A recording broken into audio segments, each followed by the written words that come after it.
બોટાદ જિલ્લાનું બરવાડા જ્યાંથી ગેરકાયદેસર બાંધકામોને હટાવવા માટેની શરૂઆત થઈ ચૂકી છે ત્યારે બરવાડા શહેરમાંથી પસાર થતા અમદાવાદ ભાવનગર હાઈવે પર 30 વર્ષોથી દબાણો ખડકી દેવાયા। આજે આ દબાણો પર બુલડોઝર ફેરવી દેવાયું।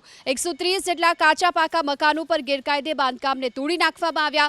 કરોડોની જમીન ખુલ્લી કરાઈ। ડિમોલેશનની કામગીરીને લઈ અહીં પોલીસ બંદોબસ્ત ગોઠવી દેવામાં આવ્યો હતો અને 95% જેટલા દબાણ તો લોકોએ જાતે જ હટાવી લીધા હતા।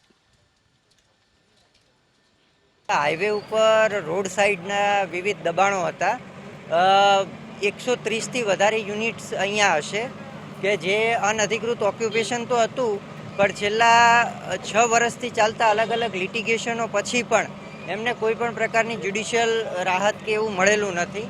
અને અત્યારે હાલ હાઈવે પર રોડ ડેવલપમેન્ટ અને સાથે સાથે નગરપાલિકા દ્વારા રિહેબિલિટેશનના પ્રોજેક્ટો આગળ કાર્યરત છે। તો એના સંદર્ભે જે છે આ કાર્યવાહી છેલ્લા 1 મહિનાથી જે છે ડ્યુ પ્રોસેસ મુજબ ચાલુ હતી અને નિયરલી 20,000 સ્ક્વેર કિલોમીટર જેટલો વિસ્તાર એ થશે આજુબાજુના તમામ ભાગનો। એનું અત્યારે એન્ક્રોચમેન્ટ રિમૂવલનું કામ ચાલુ।